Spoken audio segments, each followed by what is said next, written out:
So I worked for Jim Brady in my last role, and I got to say, I'm not going to sugarcoat it. He has very odd tastes in sports teams and music.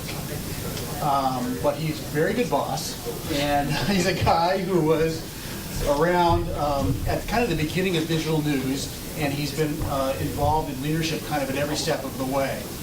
He was on the original Washington Post team, that sports editor of their first kind of new media effort. He was on the team that helped launch WashingtonPost.com, eventually became executive editor of WashingtonPost.com, was at AOL, and is behind some of the most talked about experiments in both local news, TBD.com in the DC area, and national news, Thunderdome, in his role with as executive editor, as editor-in-chief of the country's second largest newspaper company. And so now he has joined one of the, I guess this is probably unique amongst your past efforts, he has joined the ranks of independent publishers in that this is his own thing, and he's controlling his own fate with Billy Penn, and he's going to talk to us about that. Great. I don't use a PC very much anymore, so how do I get this thing into actual display mode, like full screen mode? Anybody know on a PC? Can you do that? Unfortunately. I think. Why anybody uses a PC is complete. Bottom right-hand corner. Bottom, yeah. I didn't see anything in there. So. F5. F5? F12. F something. It's readable. All right, we'll figure it out. Oh wait, that's it. There you go. All right, I think they will. All right, will that do? All right, that'll do. Well, there we go. All right, so I'll make this real quick. I know I am between you and beer. And of course, I'm opening all sorts of crap up I don't even want. I'm opening code up. So anyway, yes, I'll walk you through this real quickly. We are sort of cousins to technically Philly because Brian's co-founder's fiance is our community manager at Billy Penn, so we feel like we're in the same family here. But so Billy Penn was born out of a simple idea of that we're obviously, I have come out of big media, so I'm well aware, as you are, your time in Disney, of the challenges of big media, and decided after dealing with that for the better part of 20 years, I really wanted some time to just do something that was not attached to any larger organization, didn't come with any of the baggage that always comes with that. And so I'll talk a little bit about how we got where we are, but also more importantly, like the lessons about, I guess, the awesomeness of being small. Because a lot of times when you read people who work for small sites, they don't think it's awesome to be small. I talk a lot about why it sucks to be small, and I want to talk to you as someone who's had 20 years working at large companies, why it's actually pretty refreshing to be small, in the hopes that it'll resonate with some of you. So what it is, those who don't know, is it launched October 22nd last year. It's based here, has a staff of 6. The real concept behind it was there's a whole generation of younger news consumers who get the news by phone, who are not being served by your traditional legacy organizations. Who are still focused, if they're not focused on print, they're certainly focused on desktop. They're not really focused on mobile yet.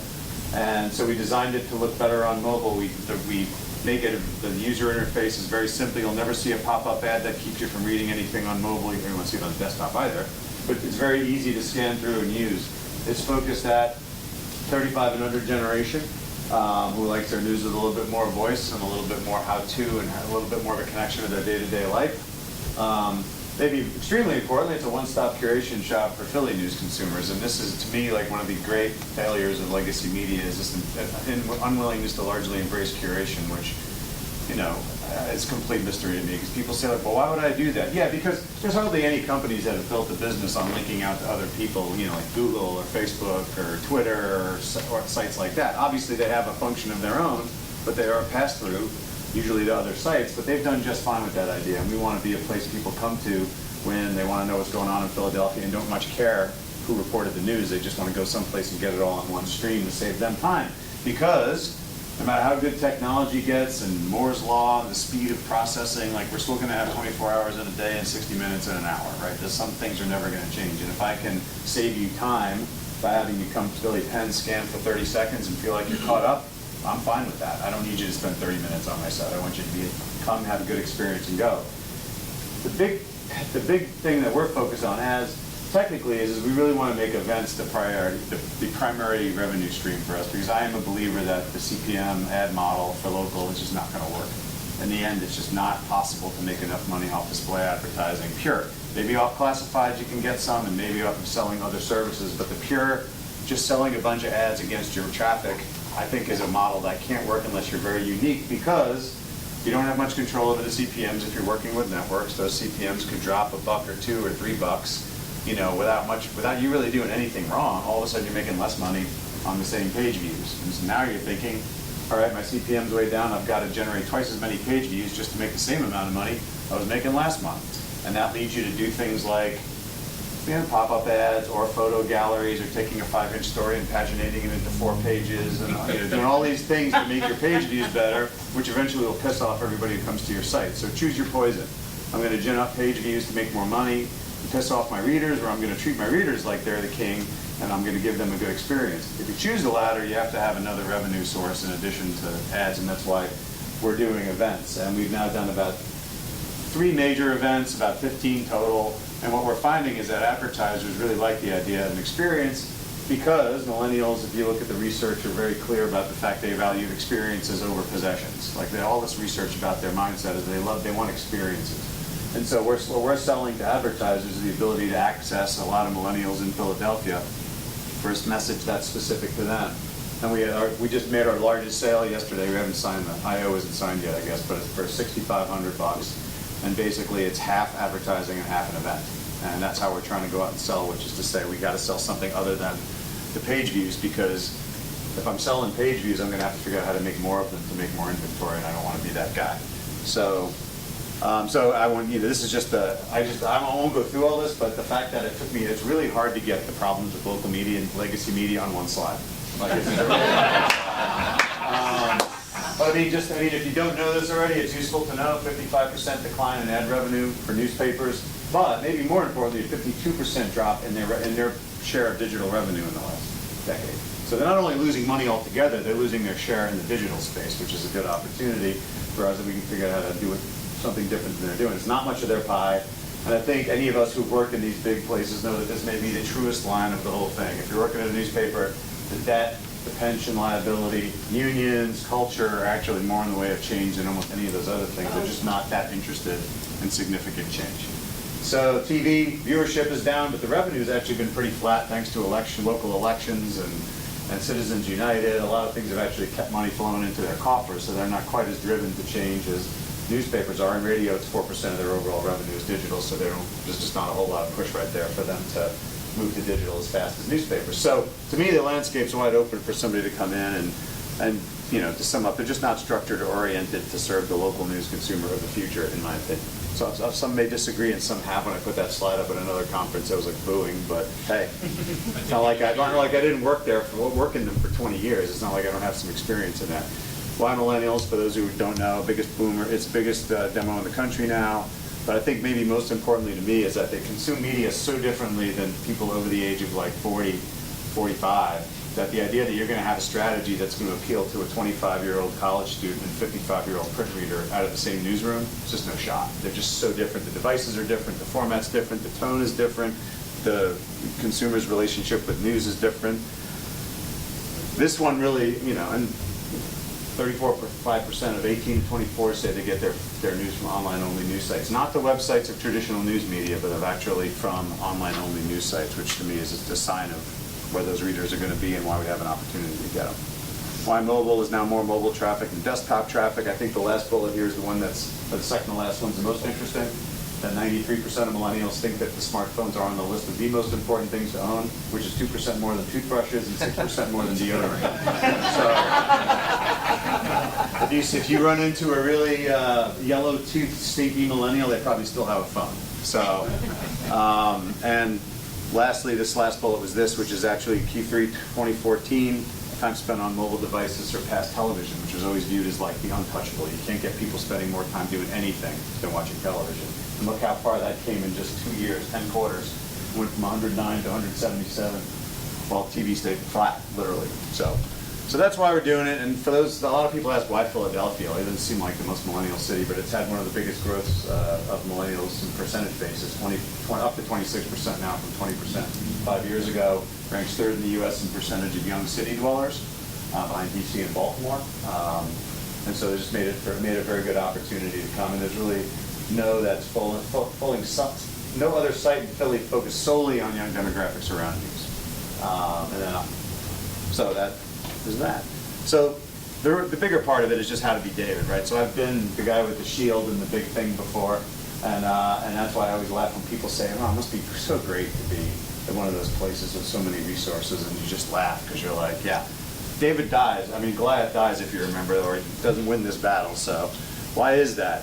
And I think to me, like, this is the real takeaway, which is you can't focus on the disadvantages of being small. You have to focus on the advantages of it, because there are a lot of them, and I'll walk through some of them in a second.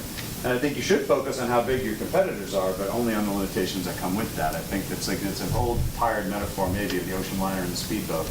But you know, ocean liners come with a lot of advantages, but the Titanic was an ocean liner as well, and there are plenty of speedboats that are, that have advantages that those liners never have. So focus on the positive, not the negative. And I want to give an example of it is like, this is what I always hear, why being small sucks. Not enough staff, no infrastructure, you can't cover everything. There's less history to build on, less brand recognition, hard to grow revenue, you have to develop a voice, and we're just too small to succeed.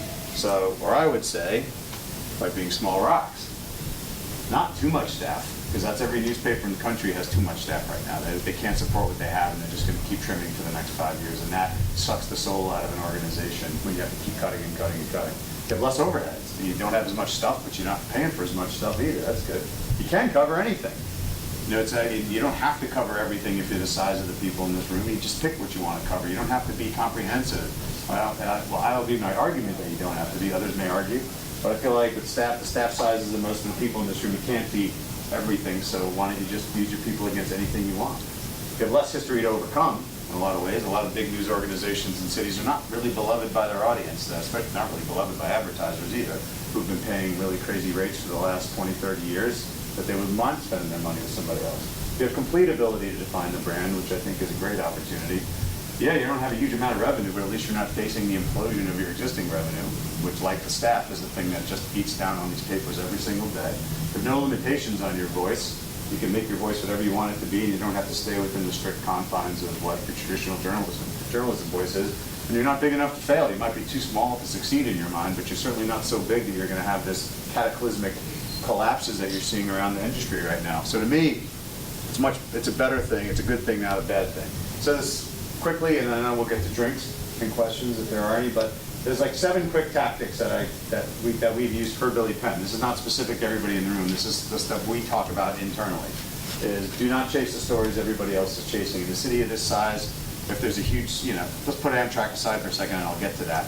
Your average day-to-day chaos in any major metropolitan city, or a traffic accident on 76, or a lot of those smaller things that go on a day-to-day basis in the city like this will be covered aggressively by local television and will be covered aggressively by the Inquirer, the Daily News, and other people in town. We never are the 51st person at a press conference or the 6th person at a press conference. We don't want to be standing with 5 other reporters in Philadelphia, because someplace there's no reporter, and we would rather go there and get a story that nobody else is doing. So I think for us, it's the freedom of not having to be comprehensive is maybe our greatest freedom. We just don't have to do anything that we don't think fits what we're trying to do. Tactic 2 is like use curation to provide that comprehensiveness. We have more people who think that. We asked a couple of our friends over drinks once, like how many people they thought we had on, not friends, but readers, but how many people they thought we had on staff, and they said 15 to 20. And that's because in their mind, they go to Billy Penn, they find something on the Inquirer, they find something on Philly Mag, and they find the original stuff we're doing. We're doing 4 to 6 original pieces a day. But they just go there and they get a pretty complete read on what's going on in the city through the eyes of a 35 and under audience we're trying to hit. And in their mind, that makes us feel really big. And I'd ask, if you're not doing much curation in your city at this point, or your site at this point, like, why aren't you doing it? Because usually the only people who aren't doing it are the ones who think they have something to lose by not doing it. Well, why would I let anybody know there's another site in this town? I'm the king of the town. Of course, your younger news consumers are probably, well, all news consumers really, all know that there are other sites in town. Not linking to them and acting like they don't exist is pretty stupid. And eventually will cost you when somebody comes in and undercuts you and does it well. And so for us, this is where Amtrak kicked in. We tweeted actually more, it's on the next slide, we actually tweeted out, I think, the most of anybody in the 12 hours after that in Philadelphia about Amtrak specifically, more than the Inquirer, more than the Daily News, more than the TV stations. And we were just looking for developments reported by anybody, including ourselves. And we went kind of bananas on that for 4 days, and we got a lot of nice tweets like this, which are, I think I've read more articles linked to by Billy Penn in the last month than any other single source. Now, he gets that he's being curated, that curation is what he's reading, but I don't sense that he's upset about that. I don't think he views what we were, any problem with that.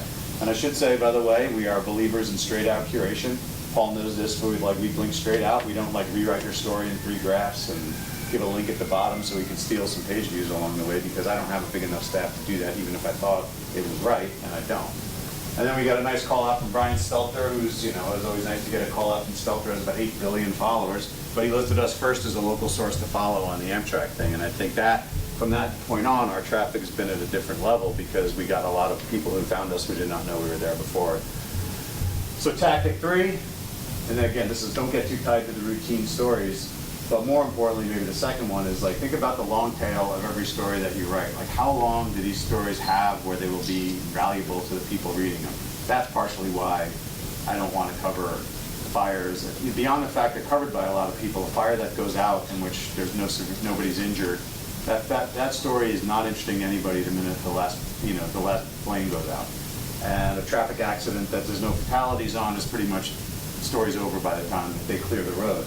So we want to write stories that have shelf life. So when we covered the election, we wrote a lot of stories about, what is the sort of arc of medicinal marijuana policy in Philadelphia and Pennsylvania. We write stories about, we wrote a great story on the Procrastinator's Guide to the Mayoral Primary, where we listed every position of every mayoral candidate and all of the issues that we thought were most important to Millennials. We go out and we write stories about, we do a lot of 101 stories where we try to explain an issue that has popped back up in the news after a couple of years for people who are new to the city, might not understand why Shaka Fatah is potentially going to be indicted, and so they want to get a little background on that.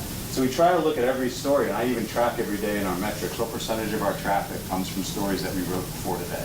And a lot of days it's 50-55%, and that's a good healthy number so that you don't always need today's stories to keep your traffic up. You've got a base of traffic from stories you wrote a month ago, a week ago, in some cases even 4 or 5 months ago.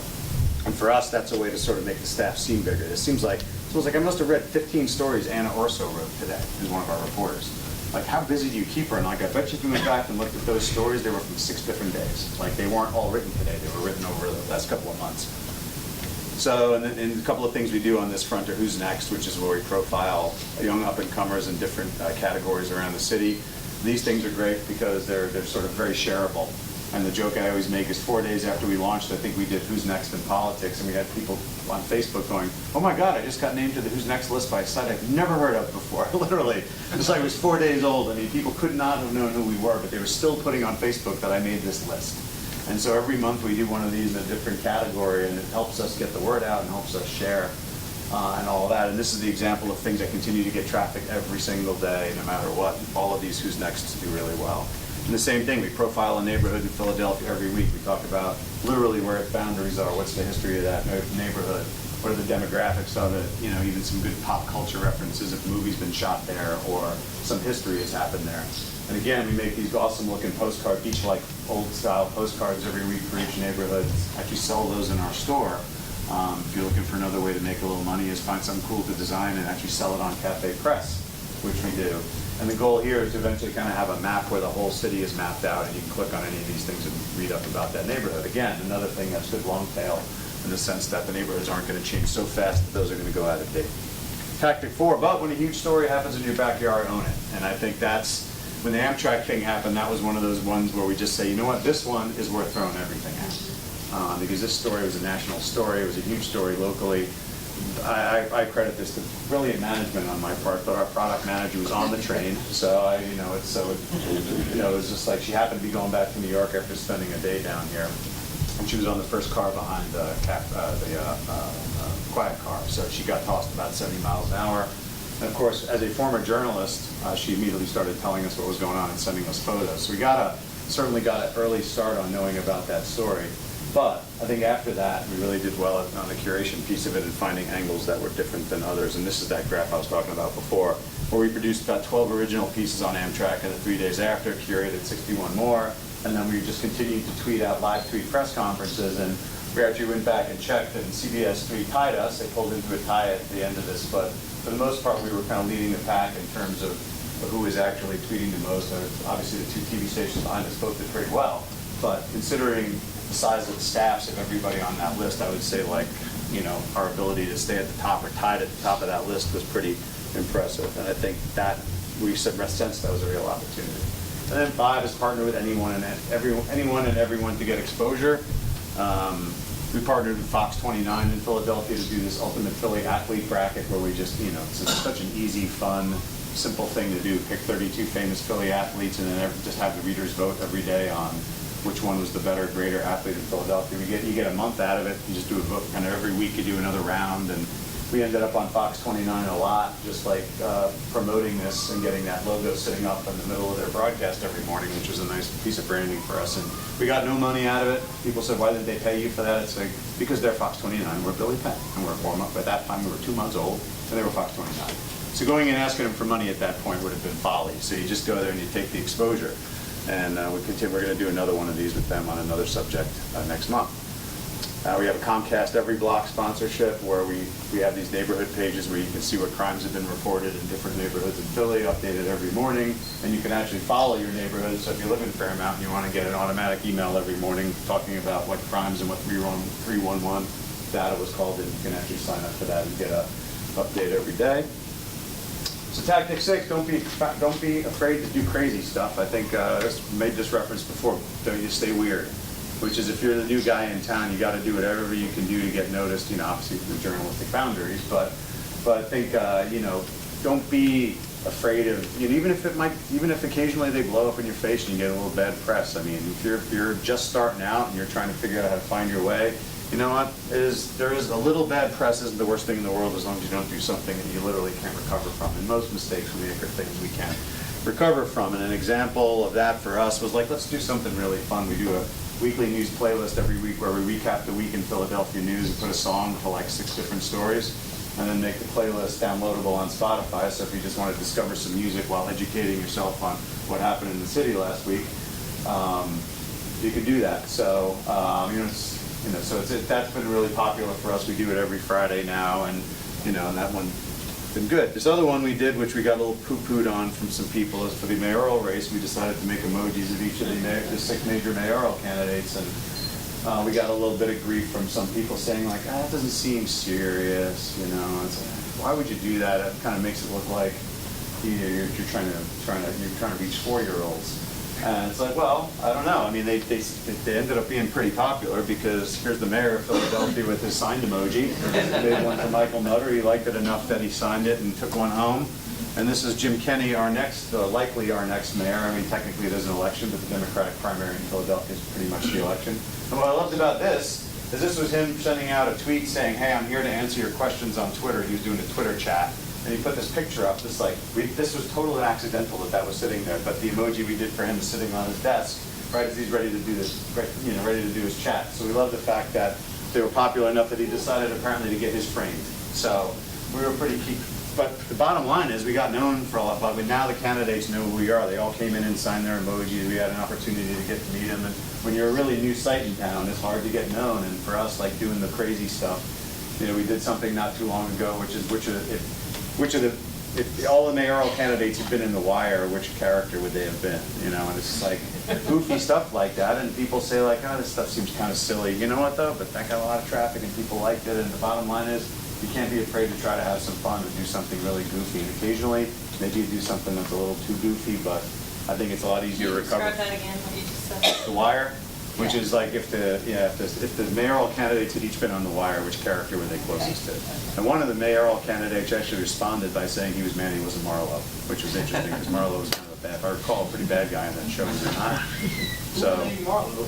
what's that? Who claimed Marlowe? I think it was Tony Williams, I think. Yeah, so I think that was the response. Was like, "I want to be Marlowe" or something like that. But again, you get a response from a candidate about it, and So, you know, it's better to be weird and have to say, yeah, maybe that was a little too much than to like not do anything to get you noticed. That's my attitude, and I know that's some counter to how some think about this business we're in. So That sounds very BuzzFeed-ish. yeah, Right. I make no apologies for that. BuzzFeed is, back when I was at Digital First Media, when I would ask people what they think of BuzzFeed, I always thought there were two acceptable answers. One was, I love it, I don't know why, you know, I'm kind of embarrassed that I love it, but I love it, or I hate it, but there's a lot to learn from it. And either of those answers were fine. But I hate it when people said it's stupid and it's ridiculous. It's like, you know what, if you can't really learn anything from what BuzzFeed is doing, then I don't know what to say, because they've learned a lot about how to get audience. And you know, and everybody says, well, I do all these cat videos. They also have a lot of investigative reporters now, and a lot of good reporters now. And yeah, the cat videos pay for the investigative reporting the same way auto dealers and banks paid for most newspapers reporting. So I'm not sure what the big deal is there. I mean, it's always paid for by something else. And they totally figured out how to get the millennials excited. Yeah. And so we do a lot of those things. We did a Game of Thrones Philadelphia thing, like profiling some of the big political families in Philly, and that's fine. I mean, we definitely get beat on a little bit for it for sometimes not being serious enough, but as I said, that's the least of my concerns. And like, we do a lot of serious stuff, but people are not, they don't wake up every day saying, I really want to be serious for the next 18 hours. They want to do some serious things, they want to have some fun. Everybody's life's a little more integrated than like I wake up every day wanting to read really impactful things. You know, after you read a lot of impactful stories, those same people want to go out and read something goofy or go out and have a drink. And you got to stop treating like news consumers like they just want to consume serious, sober content all day. Nobody does. And then I think the last is stop listening to people who tell you what you local can't do, because I've heard this a lot. It's like, why would you do local? Why wouldn't you try to do something more national? And it's like, well, you know, because local doesn't scale. Local doesn't do this. You can't do this with local. But what we can do with local is get our audience all in one, physically in one city, which is what we have here, which is where we built this events business. So, you know, these are the three big events we've had. We had a launch party where we honored the first three groups of Who's Next that we did, 280 people at the Union Trust. That was sponsored by Visit Philadelphia and the Knight Foundation locally here. We did an event at the top of the Comcast Center, sponsored by Comcast, which was how to keep technology down in Philadelphia. We did something at our office at Pipeline, which is the Pew Charitable Trust, talking about the State of Philadelphia report they do every year. And so we've been able, and then we had an election night party. We've had about 15 kind of happy hours like things where we just invite readers to come out, and we give them a free beer if they show us that they've signed up for the newsletter on the phone, or they're a Twitter follower. Or like, they have to show us something that says you're a Billy Penn, you're involved with us somehow. And if you haven't at that point, you can certainly sign up for the newsletter standing there, and we'll hand you a drink ticket. Works? Bribery? Absolutely. But that's okay. If they want to come get a free beer, they got to give us something. Do you pay the bars for that, or do the bars get free advertising, or like? No, we pay the bars for it. We do it for like the first 50, so it keeps the cost down. If we have, if for some reason 500 people show up, we're not paying for 500 first beers. It's like the first 50. So we cap it a little bit. And if you do it during happy hour, you get like happy hour pricing, and you can do 50 beers for like $100 a lot of the time, and you get 60, 70 people to show up. It's a really good deal. So to me, that's the huge advantage of local. You have a generation that wants to have experiences. They like to go out to events, and the good news is your audience is all physical, or most of it. Obviously, it's not all here, but it's about 75% Philadelphia DNA. You've got them in an area where you can get them together and have some fun, or educate, or do whatever it is that's required. So that's the short. Maybe not as short as you'd hope, since there's beer waiting, but. That's Billy Penn. So do we have time for questions? Yeah, we got time for a few. I don't want to keep people away from the beer for too long, but and certainly, we want the conversation to continue over the years. But while we're all here in one room, if we can maybe like 3 questions that are the most compelling ones you can come up with, so that everybody can hear. So I hope to pick your brain for my project. So I hope this mild criticism by Fireway? Carl. Yeah. So I'm 45. I'm not a millennial. Yeah. I'm an intense local political junkie, like not just Philly, New York, Chicago. So I'm probably different than what the target audience you're looking for wants. But to me, what you guys do best. I mean, the thing that will probably get most traction in local stuff might be like the lighthearted stuff, but you guys did to me the best coverage of the elections of anybody. And that includes next mayor. This is all really hyper-Philly stuff. and other publications. Are you worried that your target that audience? criticism? No, that was the flattering reaction. So, are you worried that your target audience might impact what I think you do best, what I imagine your editorial team might like doing best, like civic stuff? Yeah. You are? No, we're gonna keep doing civic stuff. I mean, that's the, doing the politics and, I'm sorry, I might be misunderstanding the question. So you also do list type stuff, not these are the best people in this or the other, Right. like the pretzels or whatever. Yeah, like and I'm saying, to me, that when I see that stuff, I go through that and I try to read politics. Yeah. I'm saying, are you worried that that kind of stuff seems to might have maybe have more traction with millennials because millennials don't, younger people don't tend to be into politics and civic engagement as much. Ours are though. I mean, I would say if we listed. Yours are. Yeah, I would say if we listed the top 10 stories we've ever done, 4 of them was politics. I mean, the guide I was talking about, the procrastinator's guide to the election, did really well. We did one on candidates' position on, I think it was ride sharing, which did, because that's a big issue with younger consumers.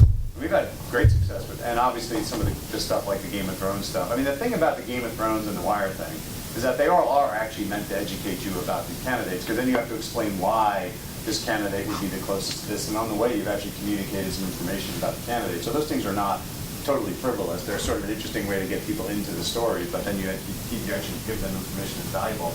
But no, I think they're very interested in political stuff. I mean, the most popular story we've ever done was a campus crime, like taking all the campus crime data in Philadelphia and kind of ranking the campuses on different types of crime that, I mean, and that's not exactly fun and exciting, but it's something that every college student in town dug into. So I always think the things about politics and civic have been among the most popular. We're not going to stop doing that. I mean, you'll always see an interesting mix. The thing I've always told Chris Crusoe, who's our editor, is that even I, as the guy who goes to this every day, I pretty much know half of what the newsroom's going to do, but the other half I don't, because I'm out trying to raise money and do fun stuff like that. But man, I'm always surprised, just when I think we've like maybe done one thing too many times, I feel like it's starting to be a little like I can predict the next thing that comes or do something totally different. So and that's the goal, is to keep you surprised. Back on this question, what do you use to manage or measure your progress, success? Google Analytics and Parsley, both of those. And I should say, based on Brian's conversation, I'll probably give details on those. We're on WordPress. All our newsroom communication is through Slack. We have a newsletter that's got about 1,850 subscribers. That's all MailChimp. I'm trying to think what other kind of tools we use. But for us, Slack has been maybe the greatest, the greatest learning for me. I hadn't used Slack before much. I use a little bit at DFM, but it's been great for us because everything sits in there and can be searched for months at a time. So, but yeah, we Parsley and Google Analytics are the core analytics tools that we use. That was one back there first. Yeah, Jim, could you expand on what you think the shortcomings of the CPM model are for a local news site? I think the problem is like it's a sort of you have to choose your poison. I'm either going to do everything I can. Now, if you can organically drive real page views, like to a point where you can be profitable, then you don't have a problem. I think the problem is that pricing can change sort of if you're using ad networks. That model can change without you doing anything because the market can get flooded, or so you're kind of. To me, like basing it totally on that means a lot of the control of your business model is sort of not in your hands. If you're using networks, if you're selling your own ads and you can be profitable on that, then like I said, I don't think you have a problem. My position is that if I have a $2 CPM and I'm making just enough money to be profitable, and all of a sudden my effective CPM drops down to 150 or 1, now I've either got to like double the number of impressions, which means I have to load up the site with a bunch of crap ads, or I have to figure out a way to double my page views, which means all those tactics I talked about before. And I feel like you kind of get in a position where I'm making the money, but my readers hate me, or my readers love me and I don't have enough revenue. So if you have another revenue source that you can tap into, you're not totally beholden to the ad model. And that's what I didn't want in doing this, was to have all of the eggs in that basket, because you don't even really own the basket completely. And so you are selling your display advertising? Yeah, we have native ads in the stream through Nativo. We have DFP, so we work with a couple of networks, but we don't have a ton of ads. I mean, we've made more on native than we have on network display. We obviously sold some of our own campaigns, which is great, but we really focused on in the stream at least on doing native in there and a couple of display ads, but no pop-ups, no pop-unders, no autoplay video. We're just trying to make it like this is a site you can come to and know that you're going to be able to get in, get out, and have a good experience, and as long as we can engender that loyalty then, and have a different revenue stream to tap into, I feel like that is a bulwark of some kind. Hi, Jim. Hey.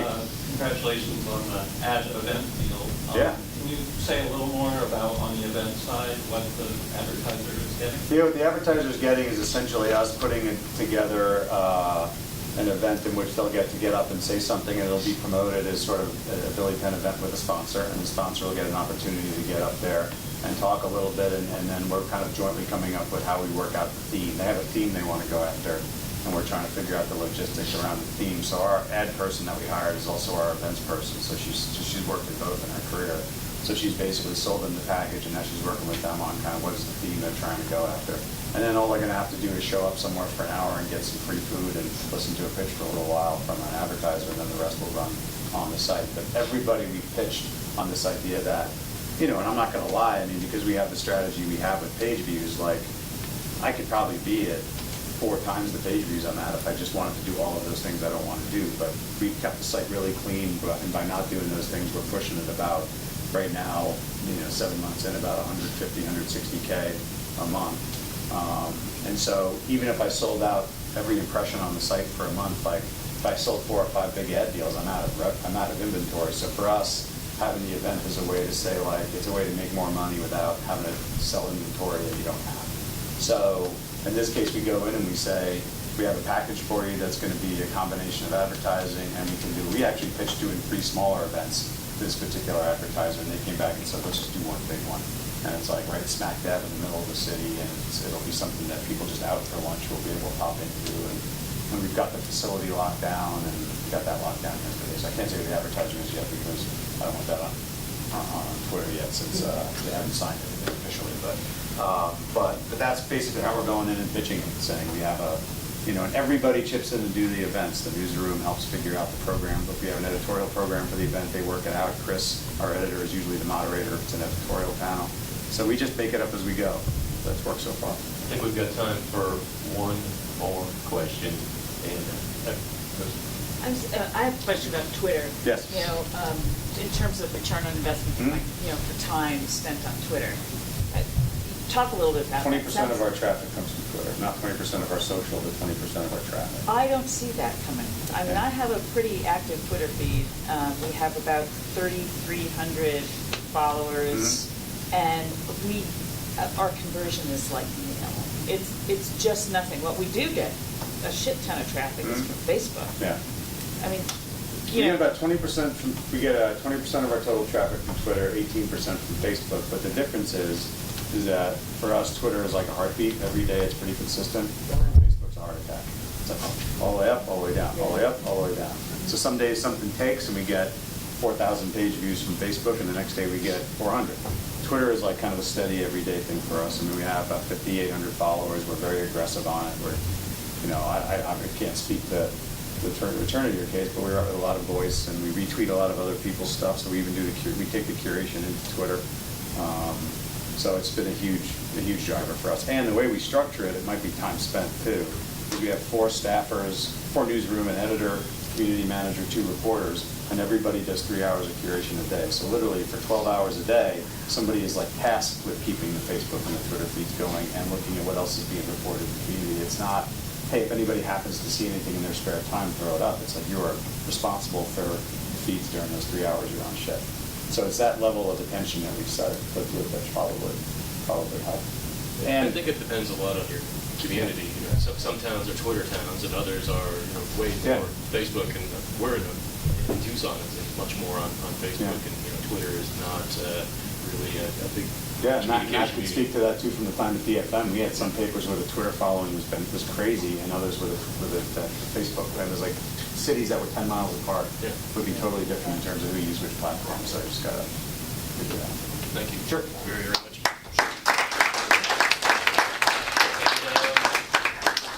Before we go, have a little bit of food and a couple of beers. Remember to come back at 9 a.m. sharp, so we don't slip too far behind schedule tomorrow, because it's going to be a very packed day with a whole lot of panels and a whole lot of all of us sharing more of what we've learned and asking questions about what we still need to figure out.